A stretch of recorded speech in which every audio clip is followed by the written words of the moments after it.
wasn't gonna come, and my mom's having a medical procedure, and they're like, dart's coming. I'm like, sorry, Mom, you have that heart transplant by yourself. We really had, because people thought we were Vice, thought that we were there to interrogate, to arrest, to get that information, and it was going to be used against them. We are here solely as an option to get you connected to treatment services and walk alongside you throughout your journey in recovery. So DART stands for? The Drug Abuse Response Team. Drug Abuse Response Team, okay. I was thinking drugs, alcohol response team, but. There's a ton of treatment centers. Do you think that there's too many treatment centers or not enough treatment centers in Ohio? Well. All right, we're back for the 13th? 11th? 12th? 37th episode of the TAT podcast. I think it's 9 though. Is it 9, Jeff? Well, you wasn't here last week, so. Oh, so is it 10? What, 10? Only the one that he attends count. Yeah. Yeah, the 10th podcast. As customary, we'll go around our rooms and we'll introduce ourselves. I'm TJ. I'm a father. I'm a friend. I'm dressed up as Freddy Krueger today, actually. I found this Freddy Krueger hat at Plato's. And then I found a flannel to match, even though it's supposed to be green. State chef told me, which I didn't realize. So I'm a Freddy Krueger enthusiast. I don't know why. Well, you know what it was? I seen some dunks that I thought were Freddy Krueger dunks, but they weren't. You never see it finding those. Yeah, I know. Yeah. But they were. Thanks for Freddy, Gubby. And in Plato's? Yeah, Plato's, yeah. But they were Freddy like a rusty. Krueger dunks are like $50K because they never released, and then they destroyed them, and only a few were left. But they were like a rusty, the brown, similar, orange, yeah. So then it was on your mind. So then it was on my mind. Then I seen the hat, which is weird. I seen the hat, and I got the shirt. I'm just gonna be Freddy Krueger. You thought? And I'm like, what are the lumberjack, the urban lumberjack? What was that? Remember that was a phase. What was that thing? So you saw the shoe, and you were like, I'm just gonna be Freddy Krueger. Yeah. That was, kind of. Right. What was that? I have no idea. The lumberjack thing, it was like they were calling guys like handsome guys that wear flannels. Do you remember talking about it? Like, you're the only person that said it. There was like, no, it was at a time, it was like Metro. It was like Metro was the thing. It was after that. It was like. I think I know. Yeah, I remember too. Yeah. You remember, Steve? You remember. It's like a flannel phase. For only handsome guys. Yeah. You're handsome. Yeah, we all went through it. Yeah.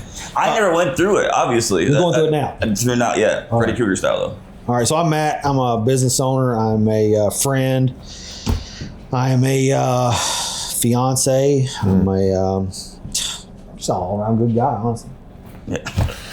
Grateful. Josh, I'm gonna say husband and father first. Basketball coach. Last 3 games won by the mercy rule, so you might want to check out the CYO mercy rules. The team didn't even show up. Huh? The other team didn't even show up. Well, I didn't say we played anybody. I didn't say that. I said we won by mercy rules the last 3 games. St. Joe, Sylvania. Rematch this Saturday. The one here. girl was like 3'2", and she had 4 fingers.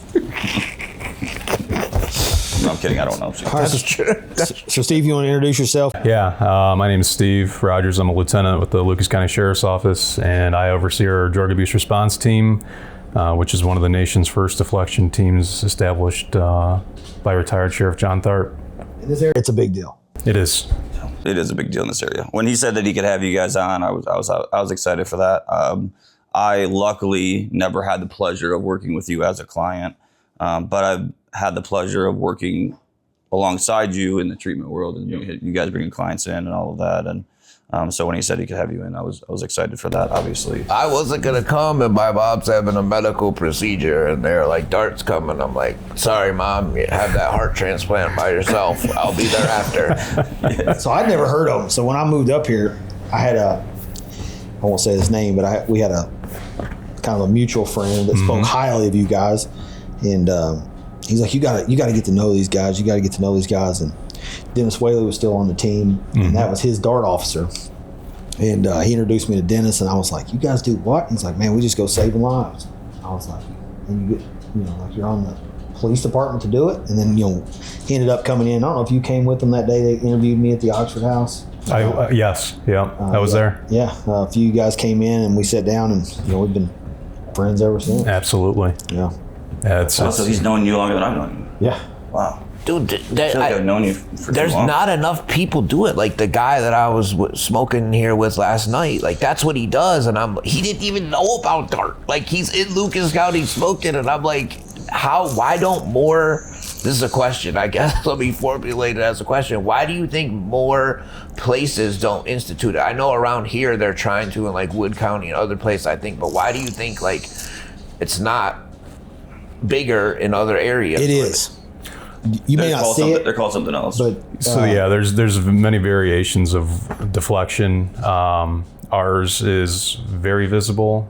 Thankfully, like we had when Sheriff Tharp was still sheriff, he was the champion for this, and he was out in the media, like talking to everybody and anybody he could at any opportunity that presented itself to him.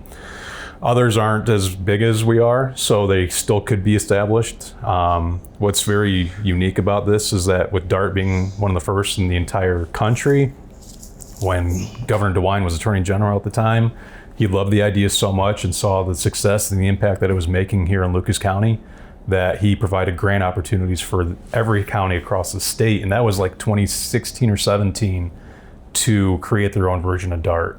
And ever since then, there's probably 75% of the counties that have a version of DART / quick response team in Ohio. Yep. Nice. Yep.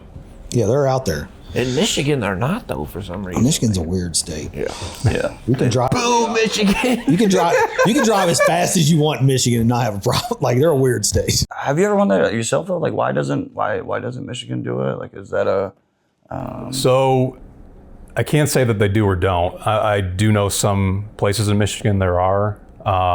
This like I've attended meetings in Washington D.C. on behalf of DART and the sheriff's office, and I've met people all across the country that have their own versions. So it's taken off. Ohio is just thankfully one of the leading states in the country that really puts an emphasis and focus on treatment, recovery, and deflection. So very thankful to work here. DART stands for the Drug Abuse Response Team. Drug Abuse Response Team. Okay. Yep. I was thinking drugs, alcohol response team, but yeah. Yep. So with like, how involved you guys are in Lucas County, there's a ton of treatment centers. Mm-hmm. Do you think that there's too many treatment centers or not enough treatment centers in Ohio? Good question. Well, the thing I'll say, in Ohio or Lucas County? Lucas County? Yeah, Lucas County. The one thing I like to say, and actually it kind of surprises other people that I've actually had the privilege of talking to from across the country, is I always like to say that Lucas County is a very well-oiled machine. Like, I remember in the very early years of DART, which we were talking about prior to filming, that there was only one treatment center, Zeph Center, and there was only like 16 or 18 detox beds for the entire county at that time. Thankfully, since I've been assigned to the unit, which was January of 2018, prior to that, there was always a wait list. And it was like a rotation. We'd have a whiteboard full of names. We'd make those phone calls. And if they didn't answer or if they didn't want it at that moment, then we moved on to the next and just kept going until somebody said yes. Then we kind of recycled that list. Since that point, there's never been an instance where anybody's called us reaching out for help, saying I'm ready to get into detox, and we've had to say there's no beds available. So that's how much we've grown since 2014 to 18 alone. I don't necessarily believe that you can ever have too much. Have you seen it make an impact on like the overdoses? Absolutely, and it's not just because of DART. So that's one thing I also like to say. DART wouldn't be successful if it wasn't for the community buy-in, not only from the citizens, but more importantly, the treatment centers, the Toledo-Lucas County Health Department, the Lucas County Mental Health Recovery Services Board, all of us coming together to collaborate, to have conversations, to find ways to answering some of these difficult questions. That's what's making the impact, is the community collaboratives, because we wouldn't be where we are, we wouldn't even be here today if it wasn't for everybody coming together and at least wanting to work together. And he doesn't just say this, like literally that chair is empty because Carl, one of the other DART service members, was in the parking lot, got a call that somebody wanted to go to treatment right now. He left and took that guy to treatment. They don't just say that they do these things, they really do them.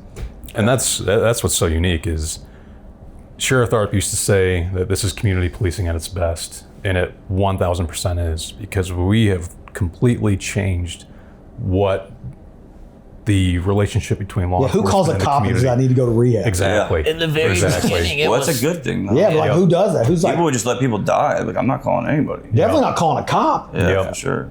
there was that stigma, like in the very beginning in our community, of people that were scared. So it took some time to get to show and like. Well, they had to come up with the Good Samaritan law. Like in Michigan, that's what it is. So like, you can call no matter in Michigan. I don't know if it's like that here, because I did a lot of my using in Michigan. You can call if somebody's overdosing. They won't arrest you or them if you call. If they're That's anywhere I overdosing. think it's a good Samaritan law. Yeah. Well, like you said, though, we really had to, because people thought we were a vice. Like they thought that we were there to interrogate, to arrest, to get that information, and it was going to be used against them. And thankfully, now we're to a point, and this kind of turned over many, many years ago, where people know that we are here solely as an option to get you connected to treatment services and walk alongside you throughout your journey in recovery. And that's Because you don't just, once you take them to treatment, you don't just drop them. No, you follow them. and that's what makes us through the unique, entire- because some of the deflection or DART/quick response teams across the state and country, their engagement kind of ends once that warm handoff is made at a treatment center.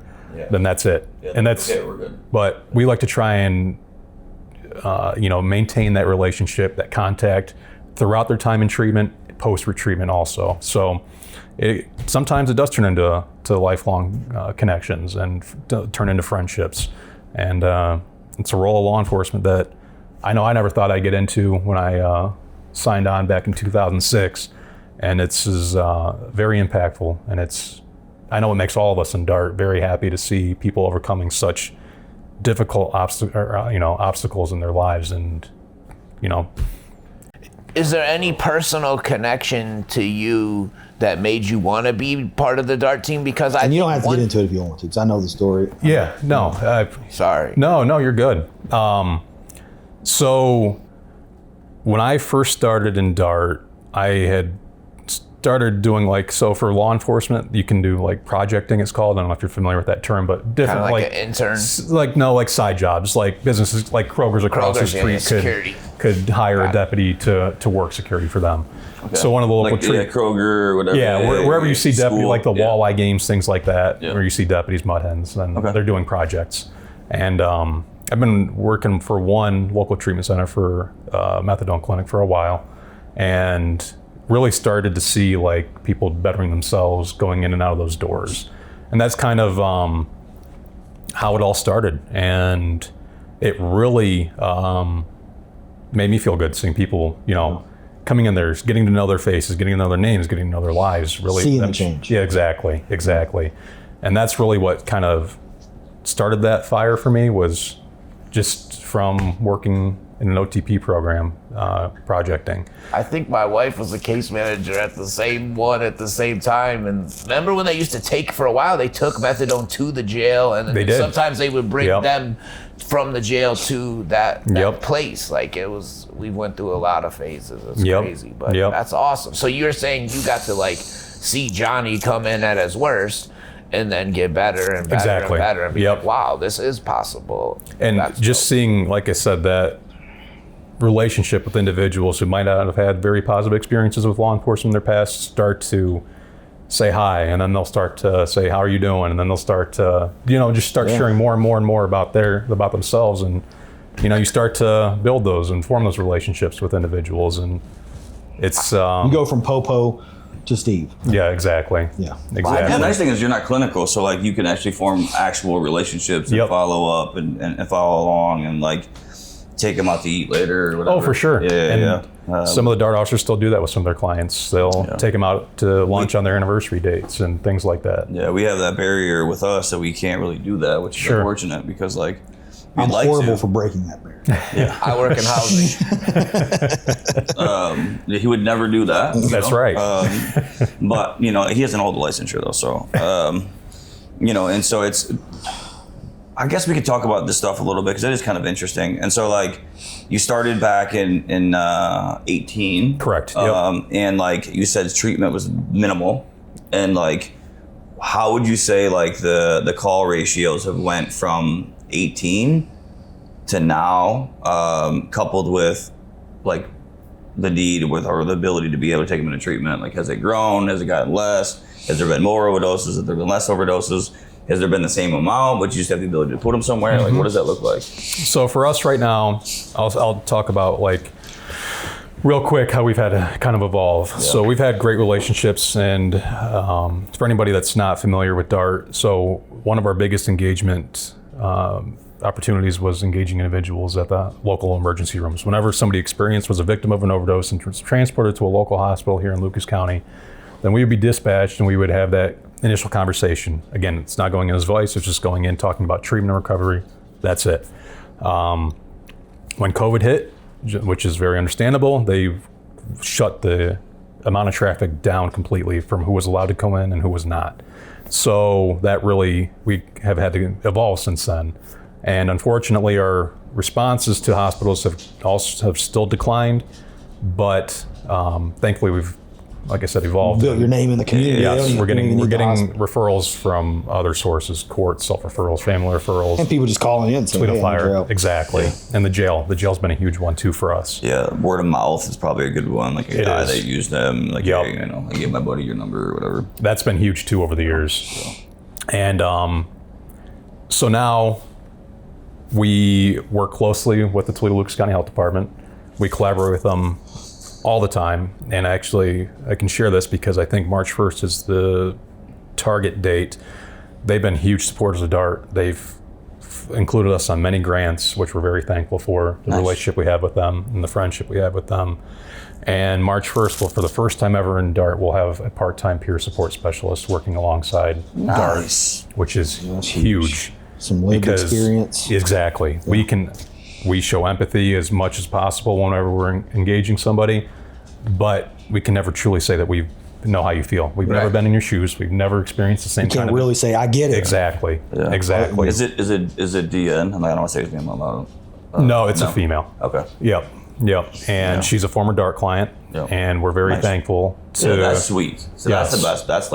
That's the bread and butter for me. Yep. Is like hiring somebody that was at once a client. It's huge, and we're very excited because this is, and I don't know how much time like this podcast lasts, but as long as you need. One really cool story is, so over the years, DART has had many people from other cities within Ohio and other states across the country come in, shadow DART, kind of pick our brains, how we operate, see how we operate, take what they learned and take it back to their community because they want to start their own version. And I've been in places and that's what they say, where DART's at. Yeah. And they're like, DART comes down here and we shadow them, or we go up there and we shadow them. Like, yep. Josh is going to corner you after this to tell you that you should do it for a business and he'll help you. For a referral fee. Yeah. I'm just kidding. So we had Milwaukee, Wisconsin come in right before COVID, so it was like probably sometime in 19.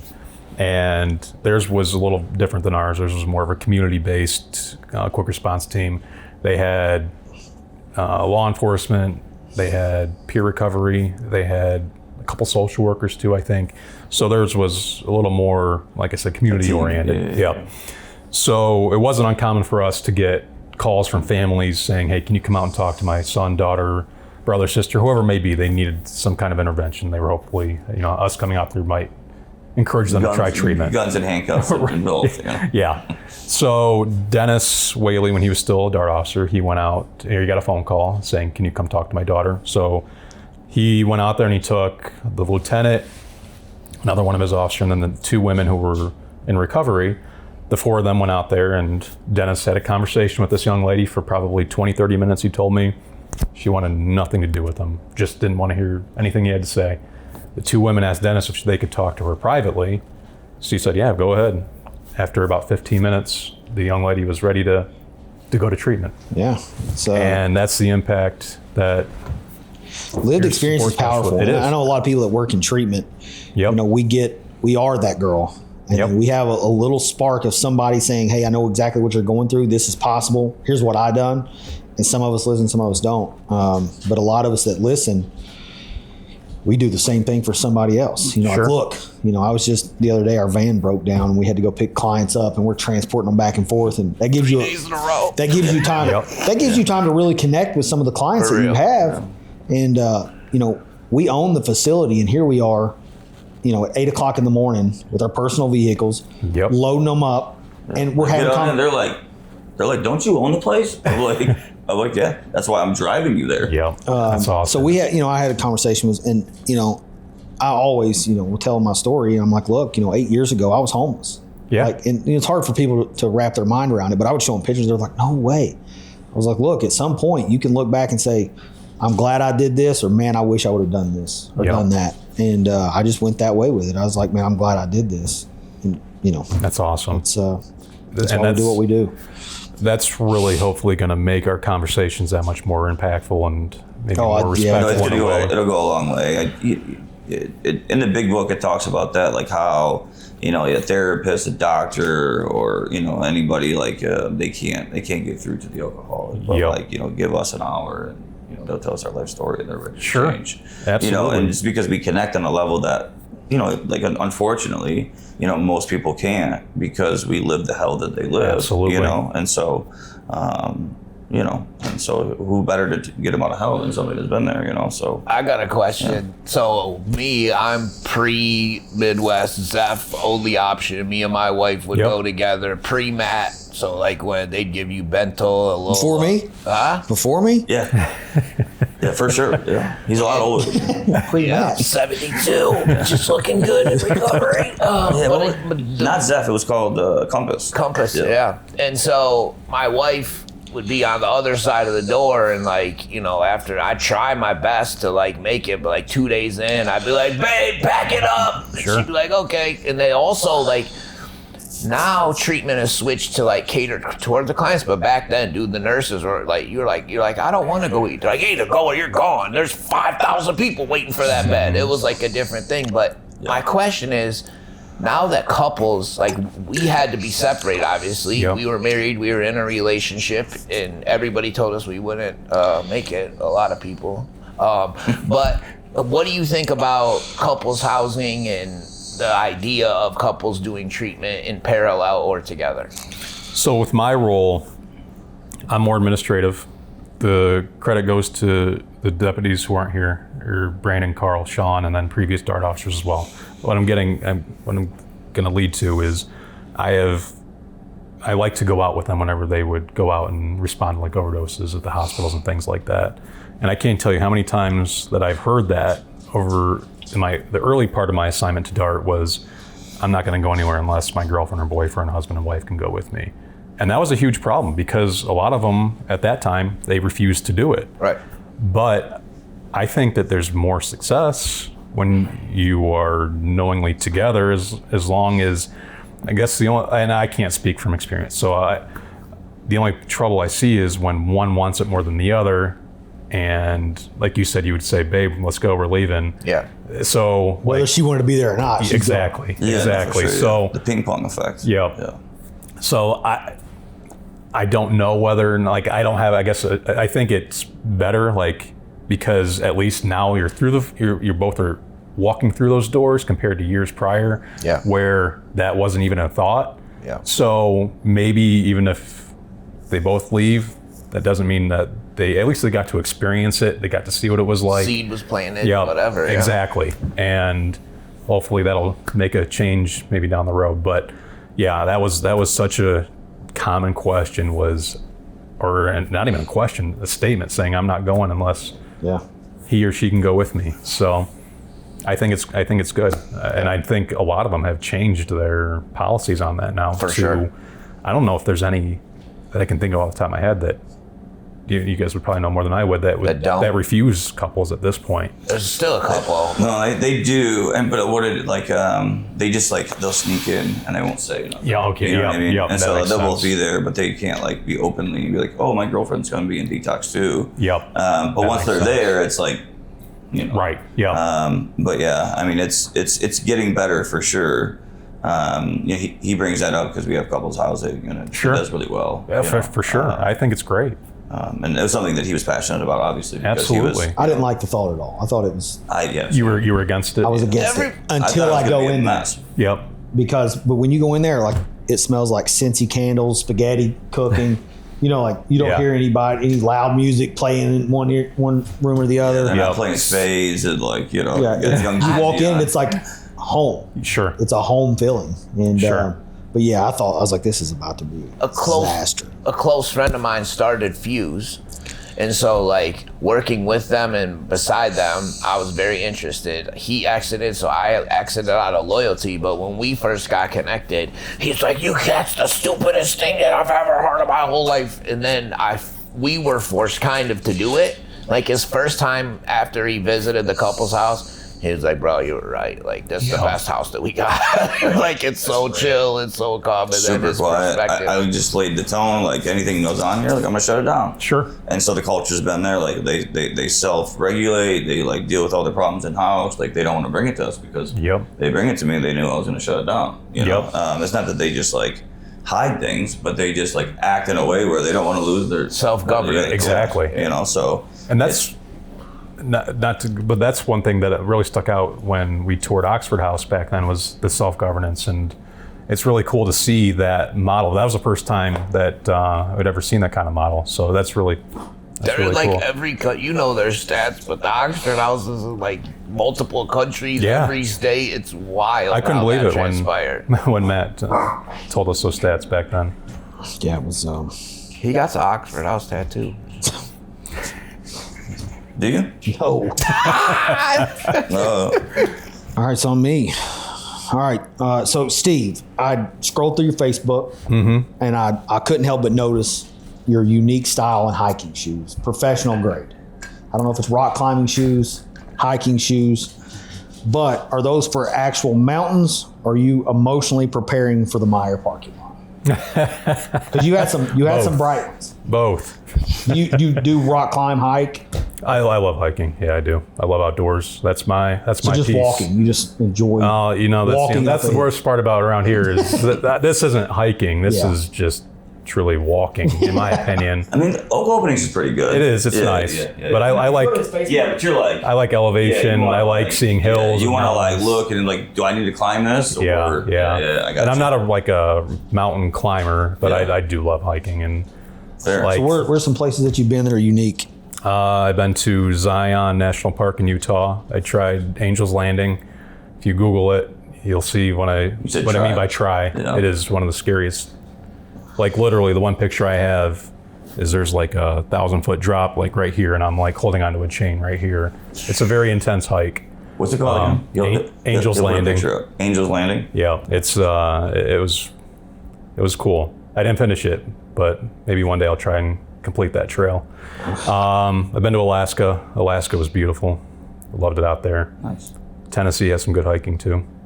So West Virginia has some good hiking. There's a lot of different places across the country. Is it the like the resilience part, or is it like just the nature part? Just the nature part. That's my piece. Yeah. I love. Do you hunt, fish, anything? Used to hunt many years ago. Yeah. Pheasant and occasional rabbit, dove. Yeah. That was 20 I love dove. plus years ago. Dove is really good. Wrapping bacon through. See, yeah, most people haven't had dove. Oh yeah, it's very good. All I used to eat was raccoons. I'm a dove. Yeah. Yep. Dove's some good eating right there. Yeah. Take a toothpick and stick the wrap bacon around. That's exactly it. Yeah. You skin them with like you stick. I won't go into details. You stick your fingers like this and just pull it over, and just pull the feathers off. Pull it out, and you got a little dove body. A little dove sandwich. All right. Wrap it in bacon. Does it taste like chicken? I think it's better. Is it sweeter? It's good. Most game meat is like sweeter. You're talking about like duck. Anything. Duck's really tart. All oily. Like deer.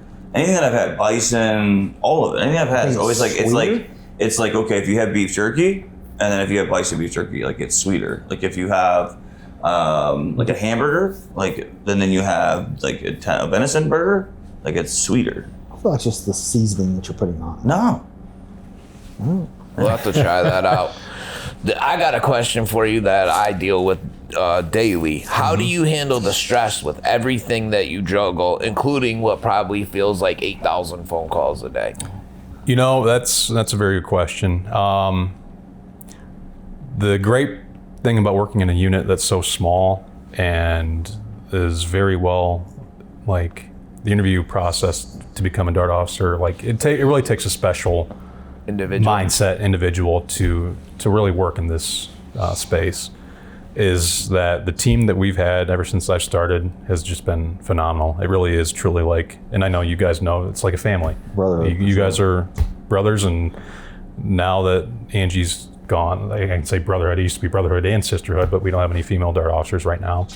But Angie was good. I liked her. Angie was great. Yeah. Yes. Yeah, she's great. She definitely had a voice for it. She did. Yeah. And kind of just talking through things together, because like I said, mine's more of the stress from administrative work, trying to find grants now, you know, attending meetings, things like that. Well, theirs stress is a lot different. Theirs has included attending funerals over the Life years, or death unfortunately. situations. Yes. Yeah. Yeah. The frustrations with people that they again, not being able to walk in somebody's shoes who's going through this, not understanding why we went through all we went through to drop you off to have you walk out the doors 5 minutes later. Yeah. So that's where their stress is different than what mine is. But you process it as a team and talk it out exactly. as a team. That's dope. Exactly. And that's truly what it comes down to, is just really being able to vent to one another. Thankfully, got some really good veteran officers in there. Sean and Carl have both been in DART for Sean's 10 years now, I think. Carl's 9 or 8, so 9 is 9, I'm 8. So it's just thankfully having a great team. So we talked about it a little bit before, but I guess you were really, really like bad on Diet Coke, and you liked it. I was, yeah. Yeah, you liked as much as we liked actual Coke. Yeah. So, like, what was, what was like your catalyst for that? Yeah. You know, that's a good question. I truly. Diet Coke's a real problem. People that like Diet Coke, they figured it out. You know what I mean? Like, they branded that, and they did. Like, it's a thing, dude. They did. That bad habit started in high school, and did you start Diet Coke for like a diet or no diabetic? No, you just like the taste? Healthy, or just available. So, like, my dad liked his pop. Generational. Yep, my dad liked his pop. So there was usually always Pepsi. It wasn't even diet at that time. It was like Pepsi or Coke. Yeah. And then that kind of just carried through after I moved out, and big pop drinker. I was. That was my worst. So over 2 years now, right? Over 2 years. Yeah. 2.5 years. I completely just cut out. It's really bad for you. It is. It's horrible. It's horrible. I drank a lot of pop growing up too. Yep. I think it was like our era was like the thing that they got was like they would get a soda or they would get a pop with our parents. It was like a treat, you know. So then when they were old enough, like we're gonna buy it whenever we want. They put Mountain Dew in our box. Yeah, for sure. In Kentucky. So like we always had Pepsi in the fridge. I mean, that was just kind of the way it was. It was. Where it's like, with this pop in the fridge, and I quit for a while, and now that I smoke cigars, every time I get a cigar, I get a pop now, and it's like Mountain Dew. Mountain Dew. You can't beat it. Yeah. Well, I think we're probably all kind of similar in age. I remember like junior high. That was the first time going from obviously elementary to junior high, 7th, 8th grade. There was pop machines. Yeah. And in high school, pop machines, and that's what everybody drank. You're right. In the morning, at lunch. Remember Surge? Yes, I do. Sir, My elementary school had a pop machine. And it was like 25 cents, and we were drinking Surge. Like, we were jacked on the playground. Yeah. Like, we were zooming. I never thought of that. So that didn't help either. 70% of us turned to meth years later. it was just a bunch of caffeine. 70% of us turned to we're like, which one's got the most caffeine? I want that one. Yeah. I still do. Wasn't there another one that had more than Surge? Or Surge was it. It tasted weird because it had so much caffeine. Yeah. Surge. Ice cold Surge.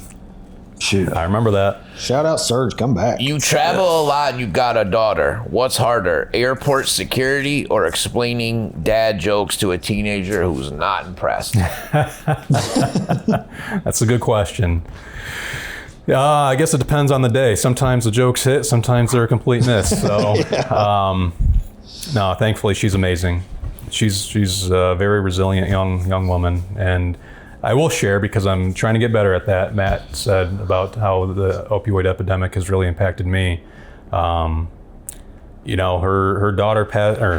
mother passed away 21, I think, from an unintentional overdose. Her story started out like many others, unfortunately, work-related injury, led to the. I didn't realize how bad it was. I truly didn't. We weren't together at that time. We hadn't been together for many years. She had never overdosed prior to that, ever. And I will never forget that phone call that I got from her mom, just hysterical that she passed away. And we'll never know the true details on everything that happened. I'm glad it wasn't. How long had you guys been split up? We had been together for probably 6 years or so. How old is your daughter? She's 22 now. Gotcha. Yeah, and she passed away 3 days before her 18th birthday. She was a senior in high school. Never got to see her graduate. Won't get to see her graduate college. So I know it's emotional, spot for you. That's why I said you didn't have to go into I really appreciate you saying that. I'm trying to, and that's what, it's a ripple effect. It's not just like. It's your daughter's mom. Exactly. Yeah. And you love that woman. At some point, you loved that woman. Yep. And your daughter did too. And those milestone moments that she'll never get to experience with her mother now because of one. I'm assuming it was one pill. It's crazy how, like, I'm the same story. Like, back surgery back then, they gave you whatever. Was there a conspiracy theory? Circle the smiley face that you feel. Yeah. We could debate that out, but like my mom just fell and injured herself very badly, and they gave her 12 pain pills. And like I was talking to our nurse practitioner, she said that even in like the nursing homes where it's a closed door facility, like a lot of old people can't get the pain medication, so it's shifted the other way to like, dude, once you hit 70 or 80, like. It should be a separate rules, especially in like a closed door facility. You shouldn't be 80 years old in pain and not be able to have pain medication. Sorry. Leave it to us to mess that up. It's unfortunate, and that's what drives me even more. Is like I said, I love hearing stories of recovery, people overcoming this and getting better, because that's just one less family that's gonna feel that pain. Yep. And no, I'm very, like I said, my daughter's amazing, so she's overcome a lot. Very thankful.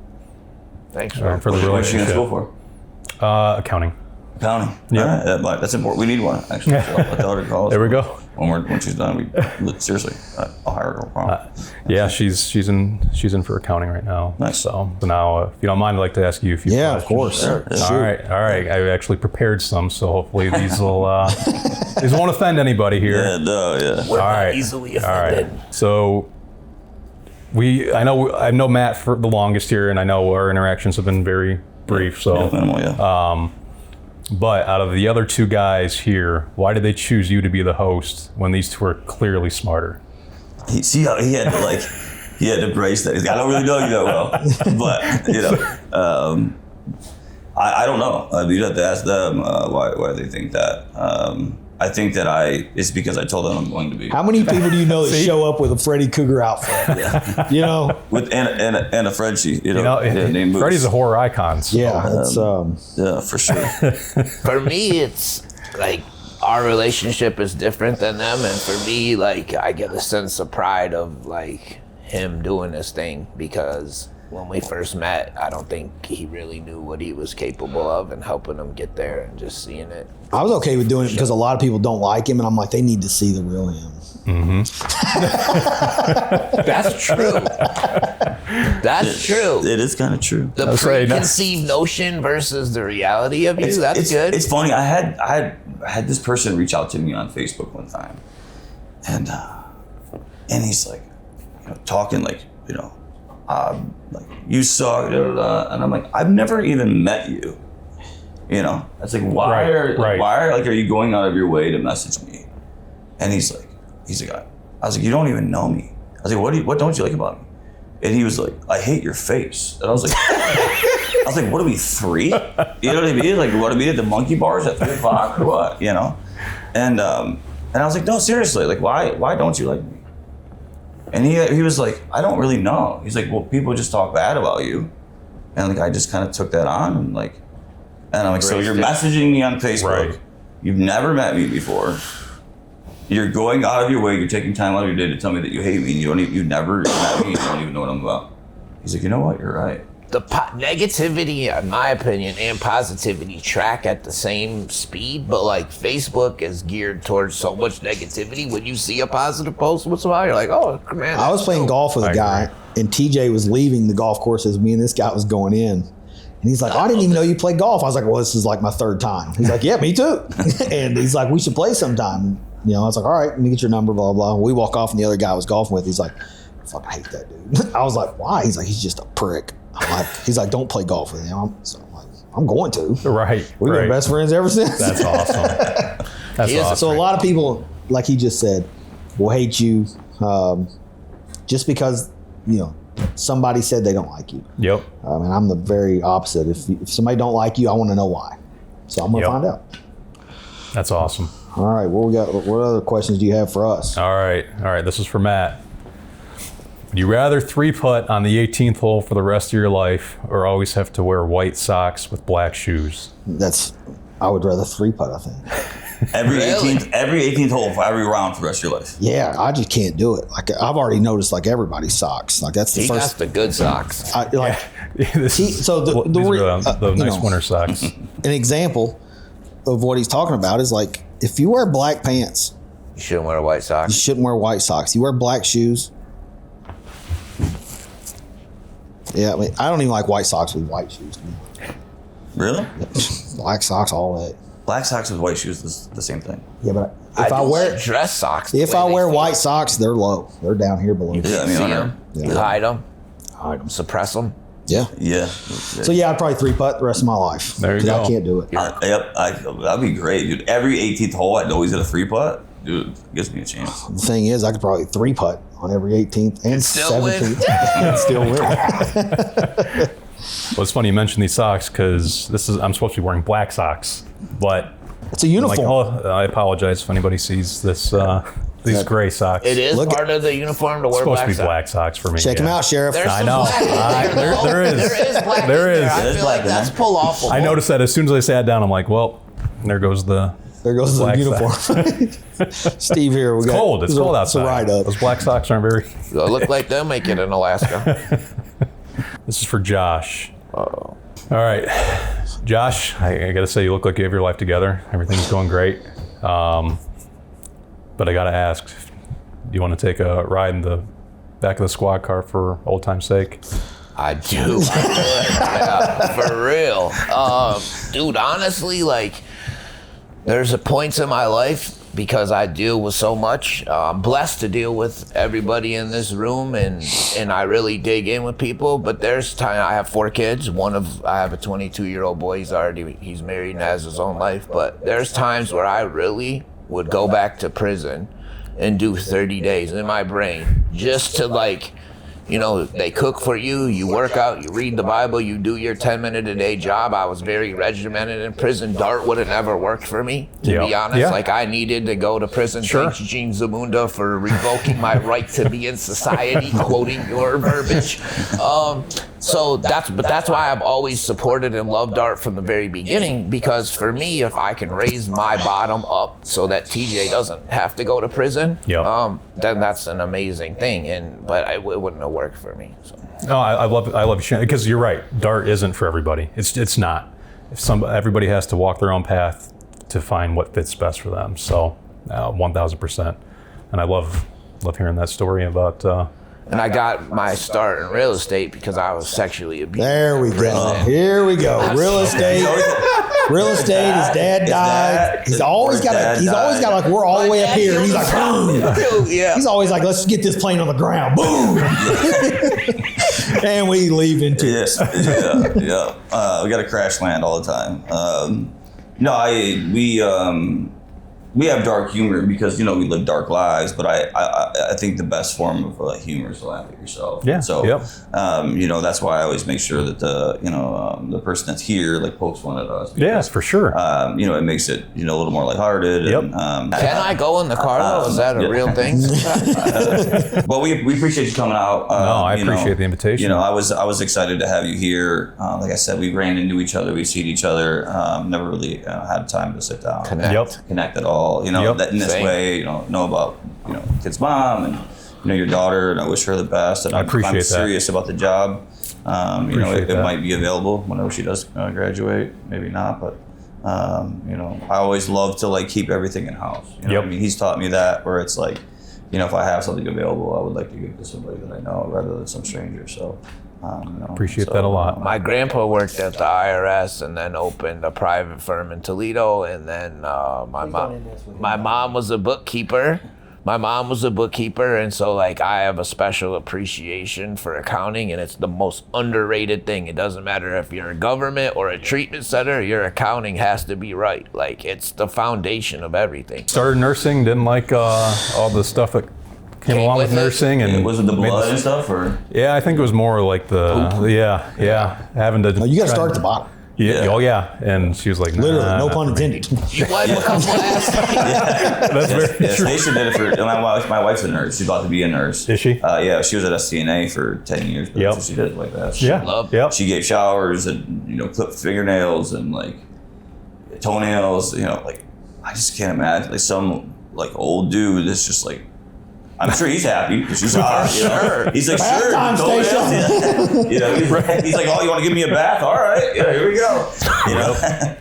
Yeah. Like lucky them. Yeah, they cost me a lot of money to bathe me. But yeah, no, and so she just didn't like that part of it. She didn't like it. Yeah, no. I get it. I wouldn't either. I'll make you switch majors real quick. You wipe two asses, I'm out of here. Yeah, for sure. That'd be tough. That'd be a tough. It would. I give nurses STNAs all the credit in the world because. Hey, honey, can you come here? I think I shit myself.